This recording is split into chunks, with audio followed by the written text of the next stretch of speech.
Bonjour à tous et bienvenue dans cette vidéo un petit peu particulière. J'espère que vous allez bien et que cette dernière va vous retrouver en forme. Je me suis connectée à Monsieur François Mitterrand, ancien président de la France, hier, ce matin, et il m'a délivré des flashs, des choses. Donc voici ce qu'il a à dire.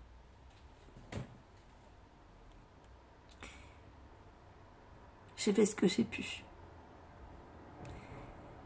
C'était pas facile déjà pour la France à l'époque. Mais s'il y a une chose dont je suis fière, c'est vraiment d'avoir participé à la libre antenne, à l'expression, sous toutes ses formes, la radio, la culture. Pourquoi?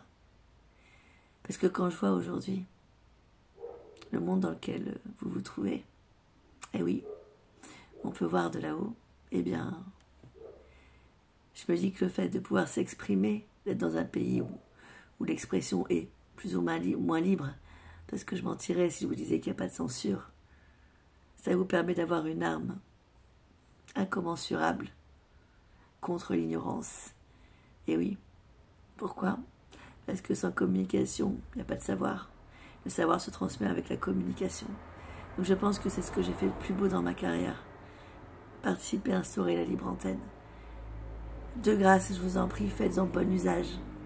Ne laissez pas le mal investir vos foyers, vos amitiés, vos relations, vos contextes. Nous sommes à l'aube d'un monde nouveau, et ce monde nouveau, en fait, va être très, très éprouvant. Il va vous tenter, il va vous tirer vers le bas, en vous en croire qu'il vous tire vers le haut. Parce que comme vous le savez bien, le diable se voit dans les détails. Il y a eu beaucoup de critiques me concernant, effectivement, on ne peut pas être parfait. En même temps, quel homme politique, principalement président, n'a pas été critiqué au moins une fois dans sa vie? On y est tous passés, je crois. Gauche, droite, centre, que voulez-vous?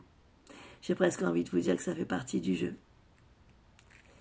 On m'a même sali au niveau de ma vie privée, comme on l'a fait avec d'autres, et pourtant, ma vie privée n'avait rien à voir avec ce que je faisais et ça ne regardait personne. Je pense quand même que j'ai le droit d'avoir un droit de réponse par rapport à ça. Et je voulais dire que, quelles que soient les personnes qui ont traversé mon cœur, que ce soit des hommes de cœur, des amis, de la famille, ou même des femmes de cœur, des femmes de sang,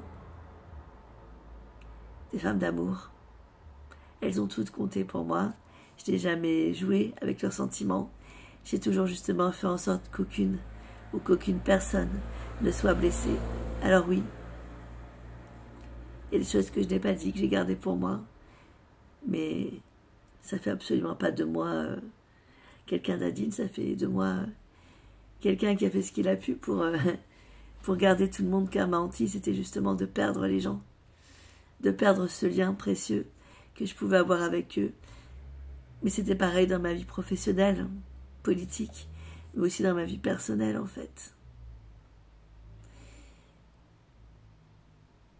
Que les choses aient été officielles ou pas, je restais François.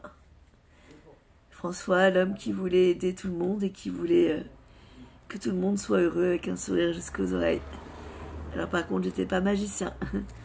Ce qui fait que je me suis rendu compte que je pouvais pas faire ça. C'était utopique. C'était utopique.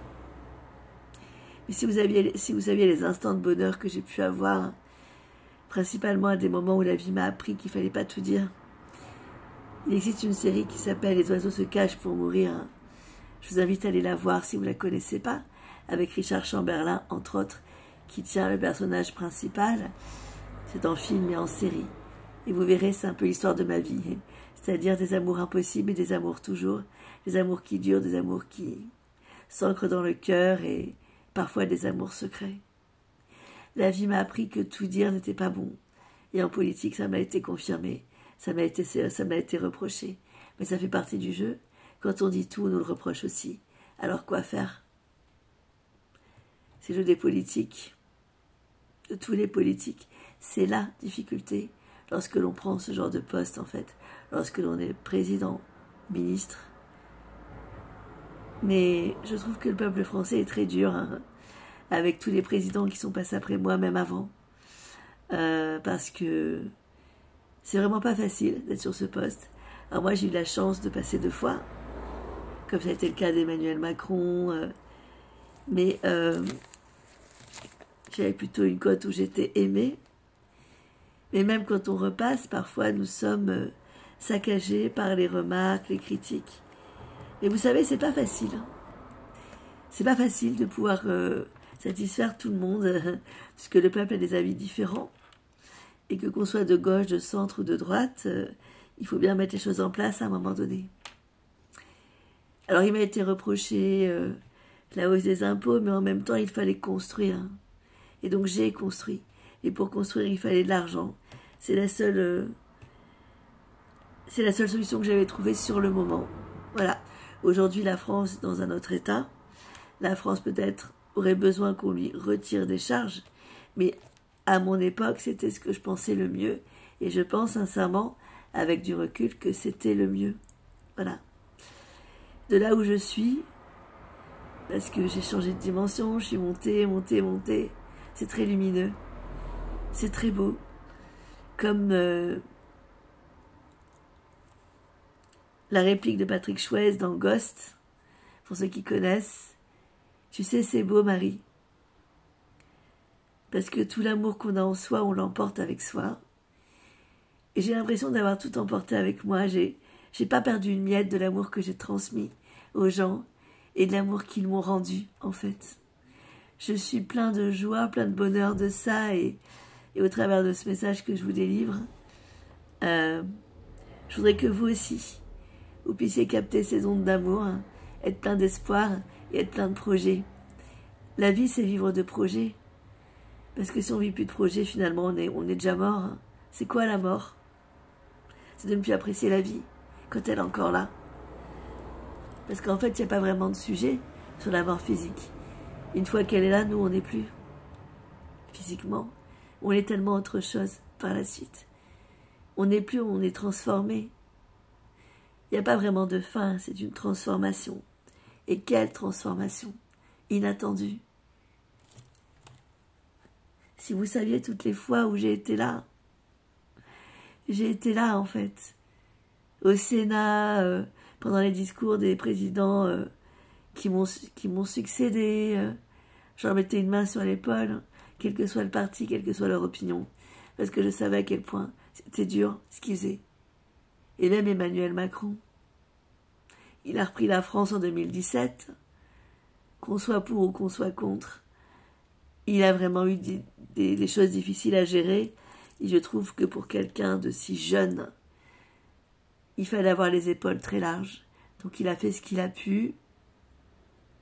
La politique va changer. Je ne dis pas qu'il a tout fait bien, parce qu'on ne peut pas tout faire bien. La perfection n'existe pas. Il n'est pas seul à décider. Le problème, c'est que le peuple croit que c'est que le président qui décide, et donc ils s'en prennent à chaque fois à tous les présidents. Mais on n'est pas tout seul, il y a les ministres aussi qui décident, il ne faut pas l'oublier. C'est facile de s'en prendre à une seule personne. Je ne suis pas en train de lui donner raison à 100%, je vous explique ce qui s'est passé avec Emmanuel et les autres. Nicolas Sarkozy, Hollande, les gens ont été d'une critique massacrante, blessante. Et vous savez, la vie privée d'un président ne regarde que lui. Pourquoi s'acharner sur leur vie privée? Ça ne regarde que lui. C'est cruel. Hein. C'est cruel. Moi, j'ai toujours été partisan de la discrétion. Pour ma vie privée, j'aurais tellement aimé que le peuple respecte la vie privée des présidents qui m'ont succédé. Ah, ça m'a fait mal au cœur, je vous le dis. Si j'étais encore incarnée dans la matière, des larmes ne cesseraient de couler sur mes joues. Je ne pourrais pas les retenir. En fait, j'étais très sensible. Hein. J'ai toujours été sensible. Mais ma formation m'a montré que comment ne pas le montrer, c'est pas pour autant que je ne pleurais pas quand j'étais seule, c'est pas pour autant que je ne lâchais pas la pression, bien sûr. Bien sûr qu'il a fallu que j'apprenne à lâcher prise. Alors je l'ai fait. Je l'ai fait maladroitement, correctement. J'ai été. J'ai pensé, donc j'ai été. Je pense, donc je suis. Je pense, donc j'existe. Vous pensez, vous avez une opinion, donc vous existez. La France est ma fierté. Même si aujourd'hui elle a des difficultés qu'elle n'avait pas avant, parce qu'on est confronté à un monde très hostile. Tout n'est pas de la faute du gouvernement français, heureusement. Ils font ce qu'ils peuvent. Ils font peut-être des erreurs, mais en même temps, il n'y a que ceux qui font rien qui n'en font pas. Laissez-leur quand même, soyez dans le dialogue. Même si vous n'êtes pas d'accord avec ce qui est proposé, restez tous dans le dialogue, dans la communication. Créez des groupes de communication, des associations. Tendez-vous la main, restez solidaires. Il y a toujours des solutions. Moi, je crois que ce monde-là, il n'est pas fini, il est juste en transformation. Il est clair que la France, telle qu'elle est aujourd'hui, va changer. Le système économique en entier va changer, politique. Qui sait si demain, façon de parler, dans quelques années, nous aurons encore un président avec des ministres? Peut-être pas. Peut-être que ça sera plus pyramidal, en fait. Enfin, pyramidal. On va dire un peu hiérarchique, quoi. Parce que là, il y a un peu une hiérarchie, quand même, avec les ministres, le président, même si c'est pas énorme. Peut-être que ça sera différent, et moi, je le souhaite. Parce que l'évolution d'un pays, c'est aussi ne pas avoir peur du changement, même si ce changement-là crée un inconfort au départ. Cet inconfort, il est utile. Il est même de bon augure en général. Parce que qui dit inconfort dit effort. Confort, inconfort, dit effort des personnes pour pouvoir s'adapter à du mieux, du nouveau. En tout cas, partir de l'ancien qui devient toxique. À chaque fois qu'il y a une transformation, c'est que l'on enlève ce qui ne convient pas ou ce qui ne convient plus. C'est décider de ne plus porter les bagages qui ne nous conviennent pas, qui ne conviennent plus, ou qui finalement ne nous ont jamais appartenu parce qu'on ne l'a pas décidé. Et là, il y a comme avec l'ère du Verseau, toute une rébellion, une révolte, l'envie de faire les choses autrement, d'enlever les fondations et d'en refaire d'autres, de recréer en fait, refonder la base même de ce qu'est cette organisation nationale. Certains conflits de part et d'autre ne nous laisseront pas le choix, enfin nous. Je dis nous parce que j'ai toujours mon cœur en France et que mon cœur en France restera pour l'éternité. Même si mon corps n'est plus, mon cœur est là, au même titre qu'il est aussi auprès des proches que j'aime et il le sera pour toujours, à jamais, éternellement et respectueusement. Si je prends la parole au travers d'une médium aujourd'hui, c'est pour vous rappeler que il y en a plein qui le disent, mais nous sommes tous liés les uns aux autres. Aujourd'hui, il n'est plus question de juger quelqu'un par rapport à sa nationalité, sa culture, sa couleur de peau. C'est une enveloppe tout ça, croyez-moi. Moi qui ne suis plus là, comme ça, un être de chair, j'ai toujours pensé, mais je vous le redis, c'est une enveloppe. Jugez les gens sur ce qu'ils font, pas sur ce qu'ils disent. Écoutez ce qu'ils disent, pas forcément pour répondre, mais pour comprendre. Mais regardez ce qu'ils font. La valeur d'un être humain, c'est avec le temps que vous l'avez. C'est avec le temps, c'est avec le recul. Ce n'est pas avec les qu'en dira-t-on, ce n'est pas avec des médisances qu'on connaît quelqu'un. On connaît quelqu'un qui médit par les médisances qu'il fait, parce que ce qu'il dit de l'autre, c'est ce qui le définit lui. Mais on ne connaît pas quelqu'un parce qu'on a entendu Pierre-Paul Jacques déblatérer sur lui. Je vous le dis, parce que ça peut casser des carrières, ça peut casser des vies humaines, ça peut casser des vies politiques, ça a failli casser la mienne, ça a failli casser celle de confrères. Les gens ne se rendent pas compte que les mots peuvent autant construire que détruire. Utilisez cette arme qui est la communication, qui est l'arme aussi du savoir, proprement, avec bienveillance. Chaque mot que vous employez, donnez-lui un sens. Mettez-y de la lumière, de l'amour. Si vous n'êtes pas sûr, tournez cette fois la langue dans votre poche. Il y a des gens qui se moquent, qui ne se rendent pas compte à quel point c'est destructeur. Il y a une différence entre de l'humour bienveillant et de l'humour pour faire mal. Nous sommes de passage. L'âme est éternelle, le corps est de passage. Alors pourquoi ne pas aller à s'entraider plutôt que de se blesser et d'être dans le conflit? Restez dans la bienveillance, restez dans la paix.